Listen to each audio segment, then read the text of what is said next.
Aujourd'hui, nous écoutons l'expérience profonde et transformatrice de Zanab Mohammad, une ancienne musulmane qui a récemment partagé son parcours de l'islam au christianisme. Son histoire, marquée par une révélation qui a changé sa vie, lui a ouvert les yeux sur ce qu'elle décrit comme l'une des croyances les plus profondément trompeuses de son ancienne foi. Aujourd'hui, en tant que chrétienne dévouée, elle se sent obligée de partager son expérience, en espérant que d'autres y trouveront clarté et compréhension. Restez avec elle jusqu'à la fin pour avoir un aperçu complet de son parcours.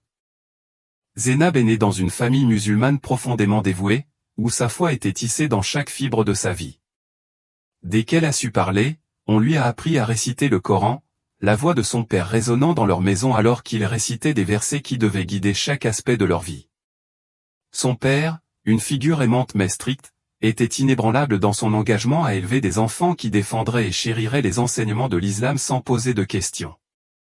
Il réunissait souvent la famille après les repas, racontait des anecdotes sur l'histoire de l'islam, discutait de la vie des prophètes et s'assurait qu'ils comprenaient les lois qui les obligeaient à vivre. En grandissant, Zanab était censé incarner les valeurs de modestie, de respect et d'obéissance, portant le hijab dès son plus jeune âge, une partie de son identité aussi naturelle que sa propre peau. La vie était remplie de moments de joie, en particulier pendant les célébrations de l'Aïd, lorsque la famille élargie se réunissait, remplissait la maison de rire et partageait des repas traditionnels. Pourtant, même ces célébrations avaient un but solennel, rappeler qu'avant tout, ils étaient appelés à servir Allah fidèlement. Pour ceux qui l'entouraient, Zanab semblait mener une vie épanouissante et pieuse en tant que musulmane. Elle suivait tous les enseignements, observait tous les devoirs religieux et se tenait avec la dignité et le décorum attendu d'une femme musulmane. Mais malgré les apparences, quelque chose au fond d'elle se sentait incomplète. Il y avait une douleur subtile mais constante, un sentiment de vide qu'elle ne pouvait pas expliquer.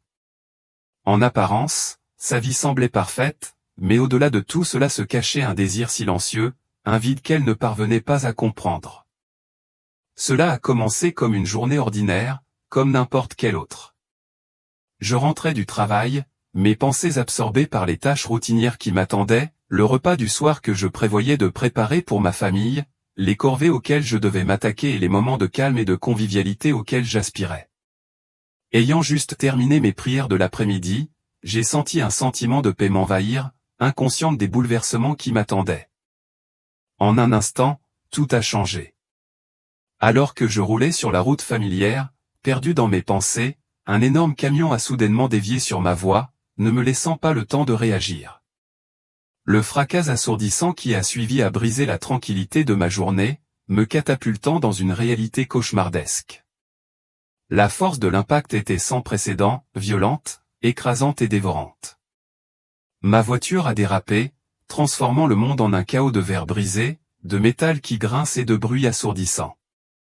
Dans ces moments éprouvants, je me souviens du bruit sec et discordant du métal qui s'entrechoque, suivi de la sensation déchirante de mon corps ballotté comme une poupée de chiffon. Le temps semblait se déformer, ralentir mais aller trop vite pour que je puisse saisir l'ampleur de ce qui se passait. Ma tête a heurté douloureusement le volant, et j'ai senti le souffle coupé de mes poumons, un halètement soudain qui a été avalé par la cacophonie autour de moi. La douleur irradiait dans tout mon corps, mais elle semblait surréaliste, presque lointaine, comme si j'observais le chaos de l'extérieur de moi-même. La dernière chose dont je me souviens avant que l'obscurité ne m'enveloppe, c'est le craquement esséurant de ma voiture qui s'est arrêtée, tordue et mutilée, une coquille de son ancien moi. Puis vint le silence, un silence profond et troublant qui engloutit tout sur son passage. Je me sentis m'effacer, le monde autour de moi s'éloignant de plus en plus. La douleur, le bruit, le chaos, tout cela disparut, me laissant suspendu dans un vide d'obscurité. C'était comme si j'avais été propulsé dans un abîme où les concepts de temps et d'espace perdaient tout leur sens. Je me sentais dérivé, détaché de ma forme physique, m'enfonçant plus profondément dans une obscurité écrasante et étouffante. J'essayais désespérément de m'accrocher, de résister à l'attraction de ce vide sans fin, mais la force était écrasante. À chaque instant qui passait, je sentais ma conscience glisser de plus en plus loin, jusqu'à ce que toute sensation du monde que je connaissais autrefois se dissolve complètement.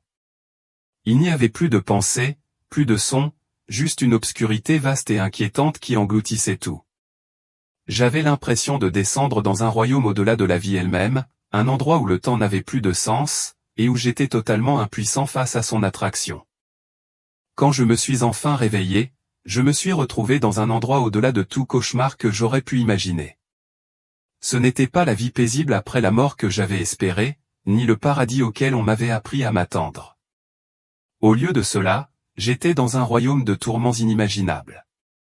L'air était épais et oppressant, empli d'une chaleur torride qui s'accrochait à ma peau comme du feu. Sous moi, le sol semblait étrangement vivant, palpitant d'une énergie sinistre qui semblait s'infiltrer dans mon âme. Partout où je regardais, le désespoir était omniprésent où une obscurité étouffante s'étendait à l'infini, brisée seulement par des flammes vacillantes qui s'élevaient de profondeurs invisibles, projetant des ombres tordues sur le paysage. Désorienté et ravagé par la douleur, je ressentais une angoisse insupportable, qui allait au-delà du physique. C'était comme si mon esprit était déchiré, une agonie qui résonnait dans chaque fibre de mon être. Les flammes léchaient ma peau, brûlantes mais inflexibles, me gardant prisonnière d'un cycle inexorable de souffrance. Elles ne me consumaient pas, elles prolongeaient le supplice, me laissant prisonnière d'un état de suspension, d'agonie sans fin. Autour de moi, j'entendais les faibles cris d'agonie des autres ou des gémissements lointains se mêlant au crépitement des flammes, une symphonie obsédante de douleur et de désespoir. Pourtant, rien ne pouvait me préparer à l'horreur de ce que je vis ensuite.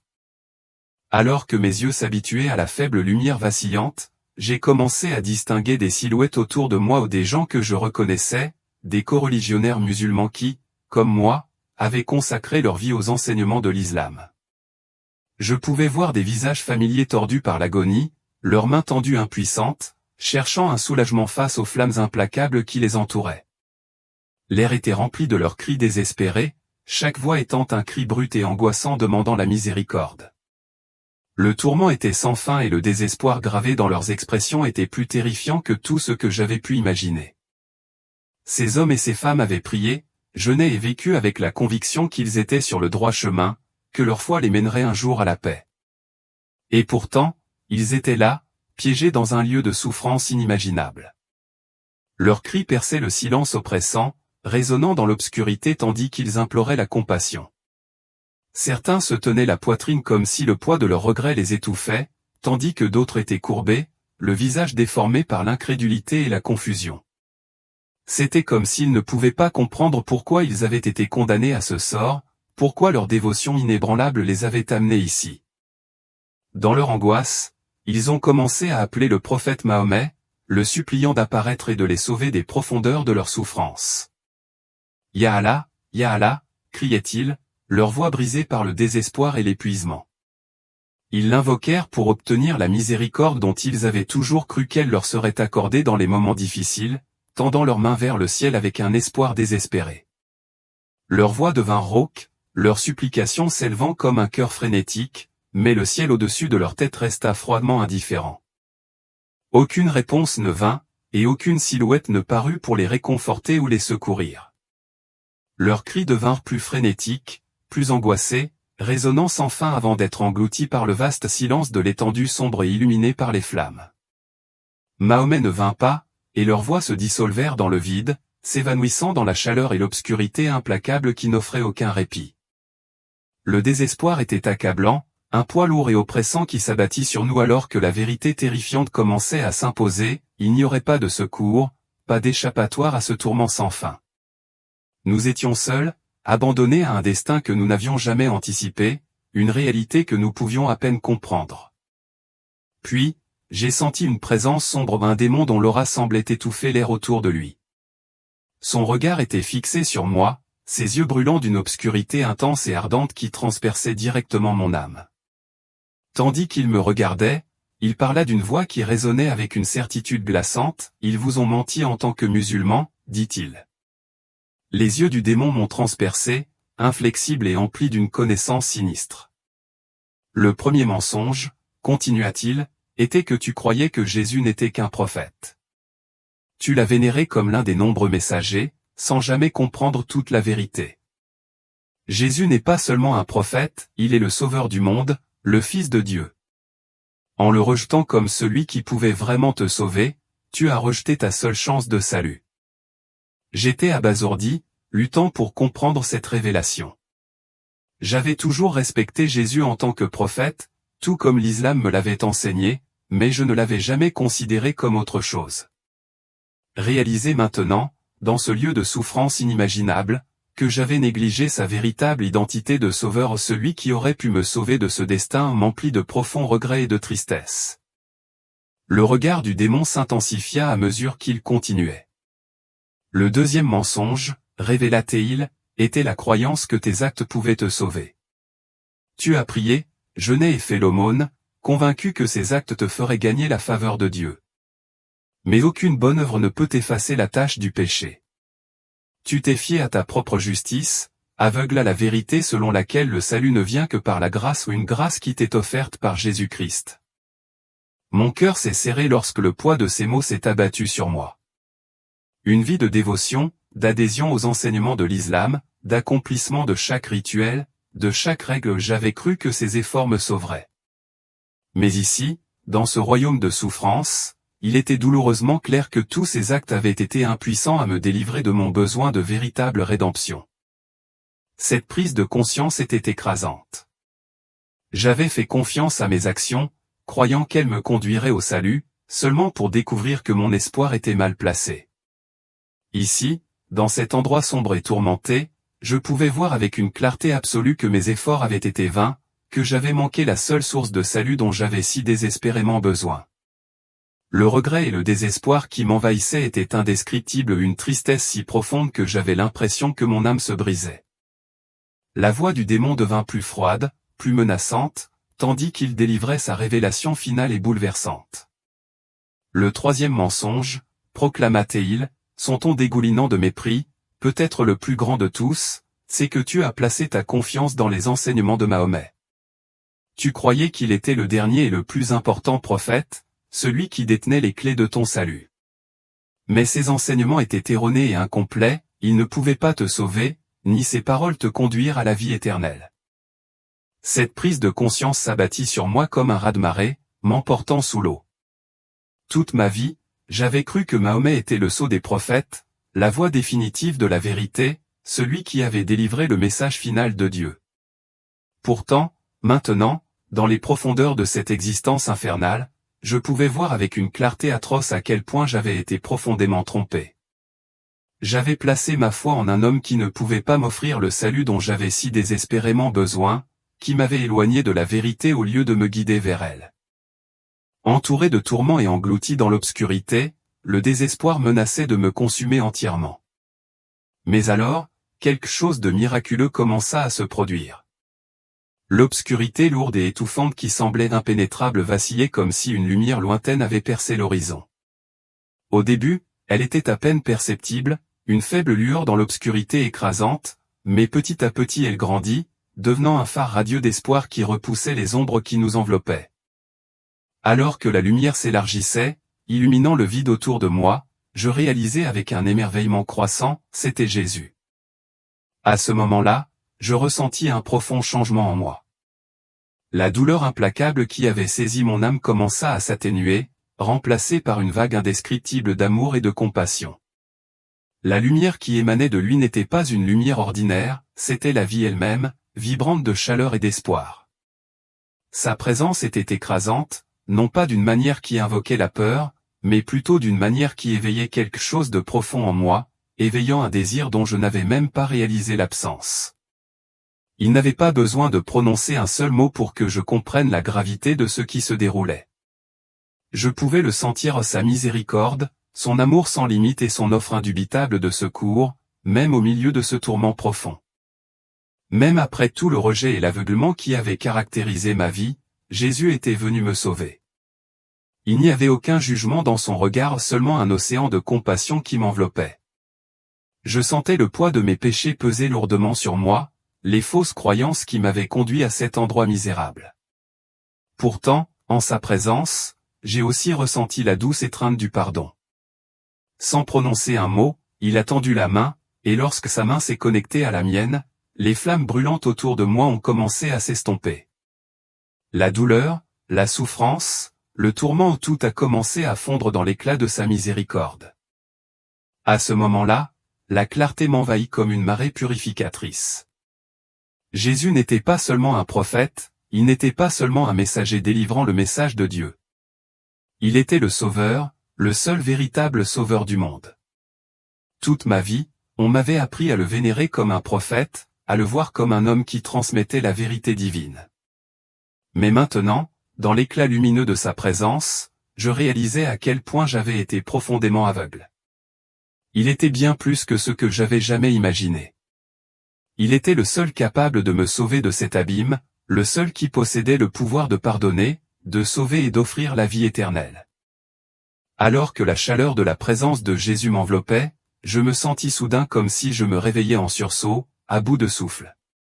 Le monde me revint en trombe dans un tourbillon de sensations, une cacophonie de sons, l'odeur stérile des antiseptiques et la luminosité crue des plafonniers inondant ma vision.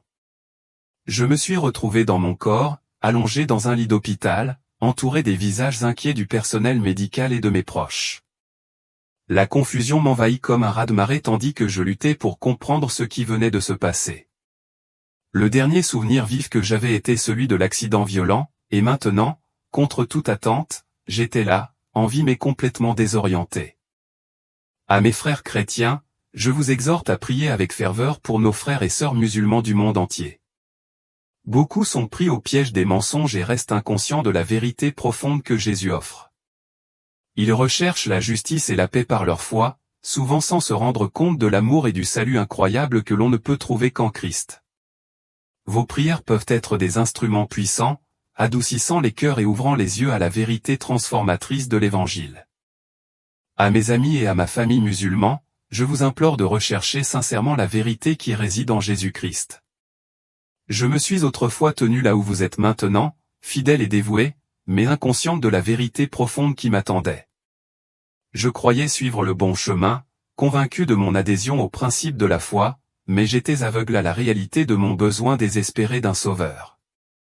Je vous encourage à ouvrir vos cœurs et vos esprits à la possibilité que Jésus soit bien plus qu'un prophète. Il est le Fils de Dieu, le Sauveur du monde, et il désire ardemment avoir une relation personnelle avec vous. Dans mes heures les plus sombres, c'est son amour qui m'a tendu la main, sa miséricorde qui m'a tiré des profondeurs du désespoir et sa grâce qui a complètement transformé ma vie. Ne laissez pas la peur ou la tradition vous lier à une fausse compréhension de qui est Jésus. Je vous invite à explorer les Écritures, à le chercher sincèrement dans la prière et à demander à Dieu la vérité. Il est fidèle à se révéler à ceux qui le cherchent sincèrement avec un cœur ouvert. Je me tiens devant vous comme un témoignage vivant du pouvoir transformateur de sa grâce. Les mensonges qui me tenaient autrefois captive ont été remplacés par la vérité libératrice qui me libère. Votre propre recherche de la vérité peut vous conduire à une vie débordante d'espoir, de joie et de salut éternel. Jésus vous attend à bras ouverts, prêt à vous accueillir et à vous offrir la seconde chance qui m'a été si gracieusement donnée. N'hésitez pas, cherchez-le et vous découvrirez l'amour et la vérité qui peuvent changer votre vie pour toujours. Alors que nous concluons cette expérience puissante, je vous encourage à aimer et à partager cette vidéo avec vos amis et votre famille. Votre soutien peut aider à diffuser ce message d'espoir et de salut. N'oubliez pas de vous abonner à notre chaîne et d'activer l'icône de notification en forme de cloche pour être le premier à recevoir des mises à jour chaque fois que nous partageons de nouvelles expériences. Que votre voyage soit béni.